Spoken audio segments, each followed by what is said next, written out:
অজুর শুরুতে বিসমিল্লাহির রহমানির রহিম বলা যাবে? জি না, বিসমিল্লাহির রহমানির রহিম বললে বিদাত হবে। কেন? হাদিসে এসেছে তোমরা যখন অজু করবে তখন বিসমিল্লাহ বলবে। অজুর শুরু করলে কি বলতে হবে? বিসমিল্লাহ। কোরআন যখন তেলাওয়াত করবেন তখন আপনি বলবেন বিসমিল্লাহির রহমানির রহিম কোরআন তেলাওয়াতের সময়।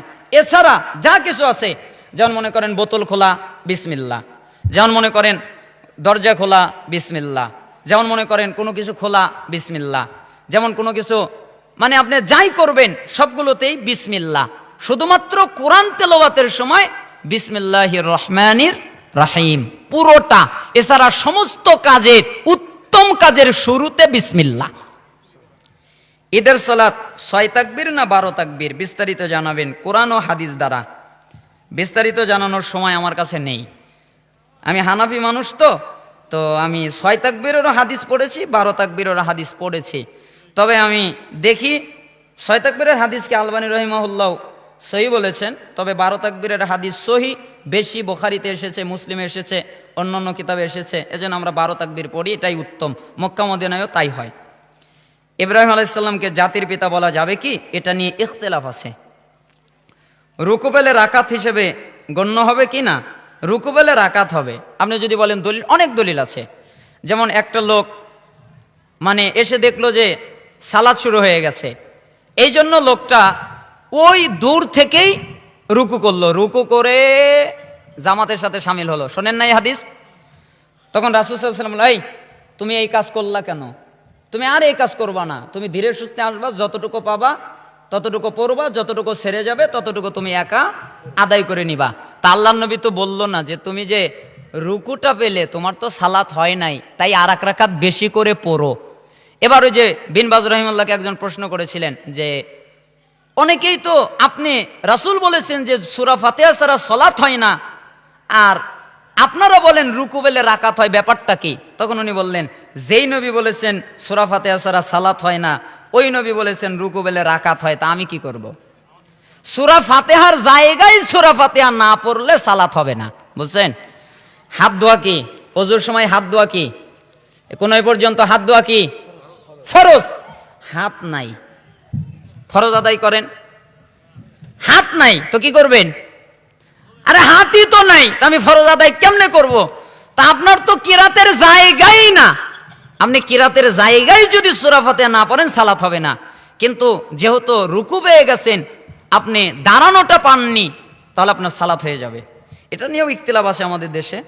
বেতের সালাতে রুকুর আগে হাত তুলে দোয়া কুনুত পড়া যাবে কিনা? রুকুর আগেও পড়া যাবে, রুকুর পরেও পড়া যাবে, উভয়টাই সুন্নাত। ওযু ছাড়া কোরআন স্পর্শ করা যাবে কিনা? ওযু ছাড়া কোরআন স্পর্শ করা যাবে। আরেকটা মত আছে যে অপবিত্ররা যেন কোরআনকে স্পর্শ না করে। এর দ্বারা যারা নাপাক, যারা কি নাপাক, এবং যারা মুশরিক, মুশরিকরাও তো নাপাক, তাই না? মুশরিকরা নাজাস, ওরা নাপাক, তো ওরা ধরতে পারবে না, এটা একটা মত। নাপাক যারা, তারা ধরতে পারবে না। তবে ওযু নাই এই কারণে কোরআন স্পর্শ করতে পারবে না, কথা ঠিক নয়। ওযু ছাড়াও কোরআন স্পর্শ করতে পারবে। সঠিক কথা হলো ওযু ছাড়াও কোরআন স্পর্শ করতে পারবে, তবে নাপাকি অবস্থায়, হায়েজ অবস্থায় স্পর্শ করতে পারবে না। বুঝতে পেরেছেন? ফরজ গোসল স্পর্শ করতে পারবে না। 7 ভাগে কোরবানি দেওয়া যাবে কি? দেন। জিনা থেকে বাঁচার উপায়, জিনা থেকে বাঁচার উপায় কি? জিনা থেকে সবচেয়ে বড় বাঁচার উপায় হচ্ছে ইত্তাকিল্লাহ, আল্লাহর ভয়। বলেন তো কার ভয়? আল্লাহর ভয়। আপনি সবসময় ব্যস্ত থাকবেন, সবসময় যে কোনো একটা কাজের মধ্যে থাকবেন, সবসময় জিকির করবেন, সুবহানাল্লাহ, আলহামদুলিল্লাহ, আল্লাহু আকবার, লা ইলাহা ইল্লাল্লাহ, যে কোনো একটা জিকির করতে থাকবেন। কেন? আপনি যখন গ্যাপ দিবেন তখন শয়তান আসবে, আপনাকে যে খোঁচাবে, এটা কর, ওটা কর, সেটা কর। এই জন্য আপনি সবসময় আল্লাহর সাথে কানেক্ট থাকার চেষ্টা করবেন। কার সাথে? আল্লাহর সাথে। জিকির আজকার করবেন, ইবাদত করবেন, কোরআন তেলাওয়াত করবেন, কোরআন শুনবেন, আর আল্লাহকে ভয় করবেন। আপনার ভিতরে যখন আল্লাহর ভয় এসে যাবে, তখন আপনার দ্বারা আর কোনো পাপই হবে না। বিবাহ কি ছেলে ও মেয়ের কাছে পড়াতে হবে?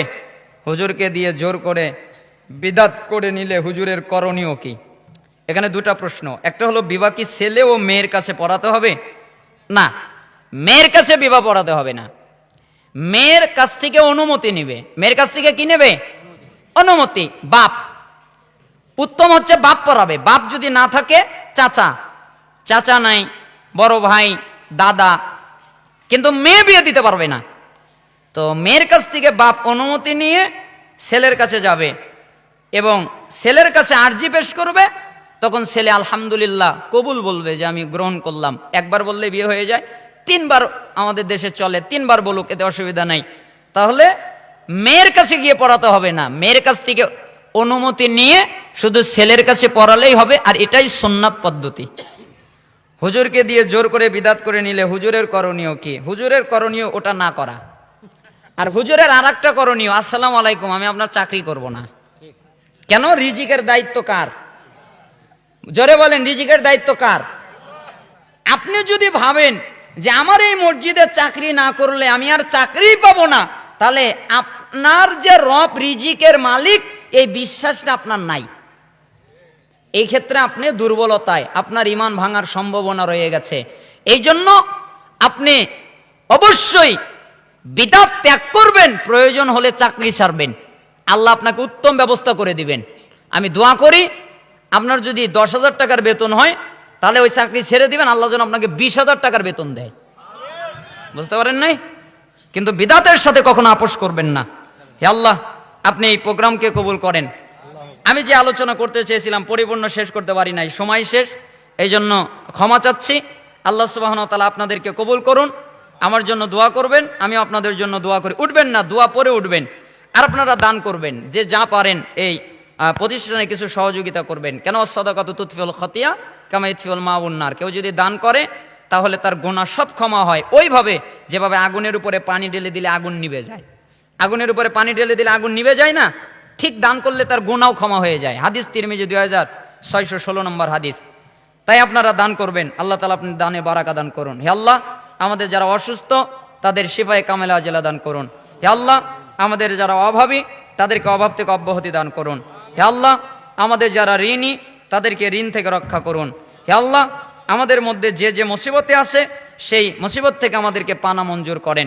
হে আল্লাহ, আপনি আমাদের দুনিয়ায় কল্যাণ দান করবেন, আখেরাতেও কল্যাণ দান করবেন এবং জাহান্নামের আযাব থেকে আমাদেরকে হেফাজত করবেন। আমাদের জন্য যা কল্যাণকর আপনি তা দান করেন, আমাদের জন্য যা অকল্যাণকর তা থেকে হেফাজত করেন। এই মাদ্রাসাকে কবুল করেন, এই মাহফিলকে কবুল করেন। এই মাহফিল, এই মাদ্রাসার সাথে যারা জড়িত তাদেরকে আপনি কবুল করে নেন। হে আল্লাহ, আপনি আমাদের গুনাহ খাতাকে ক্ষমা করুন। আসসালামু আলাইকুম ওয়া রাহমাতুল্লাহি ওয়া বারাকাতুহু। বিসমিল্লাহির রহমানির রহিম। শুরু করছি আল্লাহর নামে, যিনি পরম করুণাময়, অতি দয়ালু। এটি শুধু কোরআন তেলাওয়াতের সময় বলা যাবে।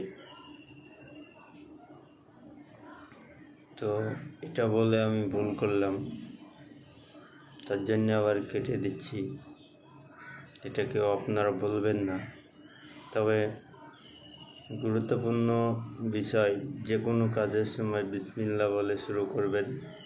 এবং দ্বিতীয়ত, যদি আপনি কোনো কোরআন তেলাওয়াত করছেন, কোনো হাদিসি কিতাব পড়ছেন, বুক পড়ছেন হাদিসি, তখন বিসমিল্লাহ বলে বিসমিল্লাহির রহমানির রহিম মানে শুরু করছি আল্লাহর নামে, যিনি পরম করুণাময়, অতি দয়ালু। আর ব্যক্তিগত কাজে যে কোনো দরজা খুললেন, হয়তো যে কোনো জায়গায় যাচ্ছেন, হয়তো বিসমিল্লাহ বলে বেরিয়ে গেলেন, হয়তো দরজাটা খুললেন, এটি হচ্ছে স্বাভাবিক। তো গুরুত্বপূর্ণ একটি বিষয় যে আমরা সবাই ঈদের সালাত কায়েম করা নিয়ে বিভিন্ন রকমের ভুলভ্রান্তি করে থাকি। কেউ 6 তাকবীর, কেউ 12 তাকবীর।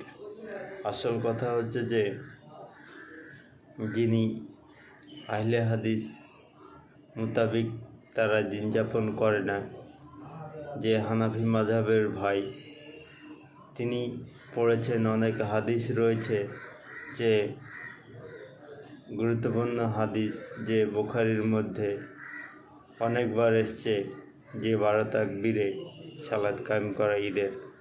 তো আমাদের মধ্যে দ্বন্দ্বভিদ লেগে থাকে। তো সমস্ত হানাফি ভাইদেরকে বলবো, আপনারা হাদিসটা পড়ুন এবং না পড়লে বিভিন্ন মাযহাবের যে অনুসারী আছে তাদেরকে জিজ্ঞাসা করুন, সঠিকটা বলে দিবে। যারা মাজার পূজারী, পীর পূজারী, তারা কিচ্ছু জানে না। ইসলাম কোনো পীর পূজারী দিয়ে চলে না। ইসলাম চলে পবিত্র কোরআনুল কারিম থেকে এবং আহাদিস থেকে বর্ণনা যেটা আসবে সেটাই। মুহাম্মদ সাল্লাল্লাহু আলাইহি সাল্লাম অনুসারী হই এবং আল্লাহ তাআলা কাছ থেকে আমরা সমস্ত কোরআনের মাধ্যমে সব কিছু দিয়েছেন, তো সেটাই আমরা ফলো করবো। চলুন কি বলছে সেই আমাদের মৌলানা ভাই, সেটা আমরা দেখি ঈদের সালাত কায়েম করার জন্য। আসসালামু আলাইকুম ওয়া রাহমাতুল্লাহি ওয়া বারাকাতুহু।